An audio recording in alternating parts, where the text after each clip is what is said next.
दोस्तों, आप लोगों ने YouTube पर बागेश्वर बाबा की बहुत सारी वीडियोस देखी होंगी, जिन्हें देखकर आपके मन में ये सवाल भी आया होगा कि आखिर बागेश्वर धाम की सच्चाई क्या है। आखिर क्या वाकई में सुंदर चेहरे और माथे पर टीका लगाए ये शख्स, जिन्हें लोग बागेश्वर बाबा कहते हैं, वो एक सच्चे बाबा हैं या फिर ये भी बाकी बाबाओं की तरह ढोंगी हैं? और अगर ये भी उन्हीं बाबाओं की तरह है तो मध्य प्रदेश की पुलिस आखिर कर क्या रही है? आज के इस वीडियो में हम आपको बागेश्वर धाम और बागेश्वर बाबा की पूरी सच्चाई बताने वाले हैं, जिसे देखने के बाद यकीन मानिए आपके भी होश उड़ जाएंगे। आपको बस वीडियो के अंत तक मेरे साथ इसी तरह बने रहना है। और अगर अभी तक आपने हमारे चैनल अनोखी दुनिया को सब्सक्राइब नहीं किया है तो जल्दी से कर लीजिए। कमेंट्स में जय बालाजी सरकार और जय श्री राम जरूर लिखें। आजकल आपने इंटरनेट पर लंबे बालों वाले और माथे पर चंदन का तिलक लगाए प्रवचन देने वाले इस शख्स के बारे में बहुत सुना होगा।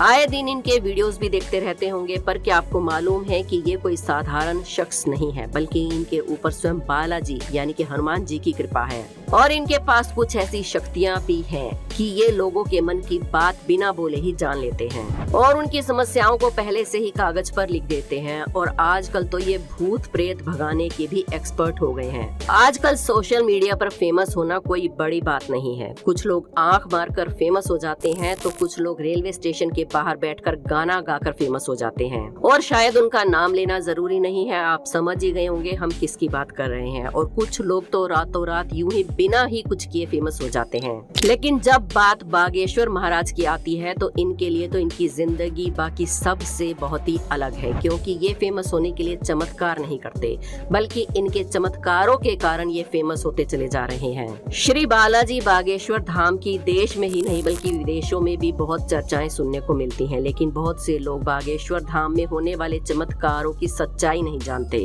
अगर बागेश्वर धाम की सच्चाई की बात करें तो आपको बता दें कि यहाँ के महाराज श्री धीरेन्द्र कृष्ण शास्त्री जी, जिनको आज पूरे देश में बालाजी सरकार के नाम से जाना जाता है, उनका जन्म मध्य प्रदेश के छतरपुर के एक छोटे से गांव में हुआ था। ये एक ब्राह्मण परिवार से ताल्लुक रखते हैं। लेकिन क्या आपको मालूम है कि आज धीरेन्द्र कृष्ण शास्त्री जी को पूरे देश में एक महान विद्वान और गुरु के रूप में जाना जाता है? असल में धीरेन्द्र कृष्ण शास्त्री भगवान शिव के अवतार हनुमान जी के परम भगत हैं और उन्होंने 12 साल की छोटी सी उम्र से ही बालाजी की सेवा शुरू कर दी थी। और उसी तपस्या का प्रभाव है कि आज वो किसी भी इंसान के कष्टों को बिना बताए पर्चे में लिख देते हैं, जिसे देखकर लोग हैरत में पड़ जाते हैं कि आखिर बाबा को इनके कष्टों के बारे में पहले से ही कैसे मालूम चल जाता है। यहाँ तक कि धीरेन्द्र कृष्ण शास्त्री जी ये तक बता देते हैं कि आप क्या सोच रहे हो, और इनके द्वारा लिखा हुआ एक एक शब्द 100% सत्य होता है। आज तक इन्हें कोई भी झूठा साबित नहीं कर पाया है। आप लोगों में से बहुत से लोगों ने बागेश्वर धाम में अर्जी लगाने के बारे में तो जरूर सुना होगा, लेकिन क्या आपको मालूम है कि जिस भी व्यक्ति की अर्जी को श्री बालाजी सरकार स्वीकार कर लेते हैं, उस व्यक्ति को या फिर उसके परिवार के किसी भी व्यक्ति को लगातार 2 दिन तक सपने में बंदर दिखाई देते हैं। जी हाँ, हम मजाक नहीं कर रहे हैं, लोग वाकई में ऐसा कहते हैं कि उन्हें सपने में बंदर दिखाई दिए। जितने भी लोगों की अर्जी स्वीकार हुई, उनके सपने में बंदर अवश्य दिखाई दिए हैं। जब ये बात लोगों के बीच प्रचलित हुई तो बड़े बड़े न्यूज चैनल वाले बागेश्वर महाराज की और उनके दिव्य दरबार की शक्तियों के बारे में जानने के लिए उनके धाम पहुंच गए। लेकिन मीडिया वालों की बोलती तब बंद हो गई जब खुद बागेश्वर बाबा ने उनकी पोल खोल दी और पर्चे में लिख दिया कि आप लोग मीडिया से हैं और मेरी परीक्षा लेने आए हैं। जिसके बाद मीडिया वालों को बागेश्वर धाम से नतमस्तक होकर उल्टे पांव लौटना पड़ा। बागेश्वर महाराज, जिन्होंने बालाजी की कृपा से हजारों भक्तों का भला किया है और वर्तमान में विदेशी यात्रा भी कर रहे हैं ताकि विदेशों में रहने वाले लोगों की सहायता भी कर सकें। इतना ही नहीं, महाराज श्री धीरेन्द्र कृष्ण शास्त्री सनातन धर्म पर आजकल लगातार हो रहे हमलों को लेकर भी बहुत ज्यादा चिंतित है। फिर चाहे वो कावड़ियों पर हो रहे हमले हो या फिर शांति के साथ निकल रही हिंदू धार्मिक झांकियों पर पथराव। और इसीलिए हिंदू समाज को जागृत करने के लिए उन्होंने बुलडोजर वाली बात कही और जिसे लेकर वो पिछले दिनों काफी कंट्रोवर्सीज में भी रहे। आपको बता दें कि बागेश्वर धाम भारत का एक प्रसिद्ध तीर्थ स्थल भी है और यहाँ पर बालाजी सरकार की कृपा है। बागेश्वर महाराज की महिमा अपरंपार है। कहा जाता है कि बागेश्वर धाम में जो कोई भी जाता है वो खाली हाथ नहीं लौटता। बागेश्वर बाबा जी हमेशा हमेशा लोगों की झोली भरते रहे हैं और भरते रहेंगे। बागेश्वर धाम के पुजारी पंडित धीरेन्द्र कृष्ण शास्त्री जी का कहना है कि ये भारत का एकमात्र ऐसा चमत्कारी धाम है जिसके चमत्कारों को समझने के लिए अभी साइंस और टेक्नोलॉजी को काफी और समय लगेगा। यानी कि साइंस अभी बागेश्वर धाम के चमत्कारों को समझने की क्षमता तक नहीं पहुंच पाई है। लोग ये जानकर हैरान हो जाते हैं कि कैसे कोई व्यक्ति बिना बताए लोगों की मन की बात जान सकता है और उनकी परेशानियों को पहले से ही पर्चे में लिख सकता है। पंडित धीरेन्द्र कृष्ण शास्त्री जी ने अपने एक इंटरव्यू में बताया कि उनका परिवार पिछले 3 पीढ़ियों से यही काम कर रहा है। उनके दादाजी भी यहीं पर दरबार लगाते थे और लोगों के कष्टों की अर्जी हनुमान जी के सामने लगाते थे। वो अपने दादाजी को ही अपना गुरु भी मानते हैं और उन्हें दादा गुरु बोलते हैं। उनका कहना है कि ये शक्तियाँ उन्हें अपने दादाजी से यूं ही विरासत में नहीं मिली है, बल्कि इसके लिए शास्त्री जी को कठोर परिश्रम भी करना पड़ा है। तब जाकर वो बागेश्वर महाराज के तौर पर पूरी दुनिया में प्रसिद्ध हुए हैं। बागेश्वर धाम का इतिहास बहुत पुराना है। बागेश्वर धाम की सच्चाई के बारे में बताते हुए लोग कहते हैं कि बागेश्वर धाम मंदिर चंदेर कालीन है।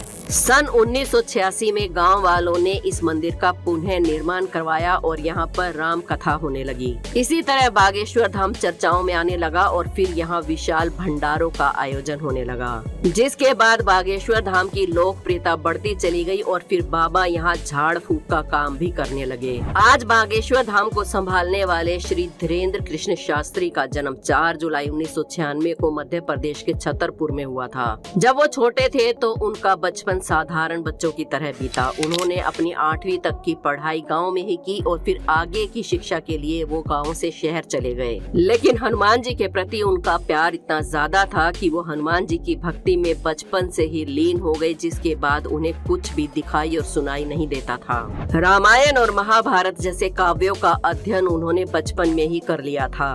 हालांकि जो लोग अभी तक बागेश्वर धाम नहीं गए हैं वो उनकी शक्तियों और चमत्कारों से वंचित है और उन्हें ढोंगी भी कहते हैं। यहाँ हम आपको एक बात और बता दें कि जहाँ भी प्रसिद्धि होती है उसके साथ अफवाहें और गलतफहमियां जोड़ दी जाती हैं। और आज के इंटरनेट और 5G के जमाने में ये काम करना कोई मुश्किल बात नहीं है। आजकल इंटरनेट पर एक वीडियो वायरल हो रही है जिसमें एक बहुत बड़े विशाल पेड़ को हवा में लटकता हुआ दिखाया जा रहा है और कहा जा रहा है कि ये पेड़ बागेश्वर धाम में है। लेकिन हम आपको बता दें कि ये पेड़ हरियाणा के हिसार जिले के हांसी शहर में है। ये पेड़ हांसी शहर के एक मंदिर में है जो हनुमान जी का मंदिर है, जिसे समाधि नाम से पुकारा जाता है। आप कभी हरियाणा जाएं या हिसार जाएं तो इस मंदिर के दर्शन जरूर करें। अगर आप इस पेड़ के बारे में विस्तार से जानना चाहते हैं कि ये पेड़ बिना जड़ के हवा में लटकते हुए किस तरह से हरा भरा हो सकता है और किस तरह से सरवाइव कर रहा है, तो हमें कमेंट्स में जरूर बताइए। हम इस पर आपके लिए एक वीडियो जरूर लाएंगे।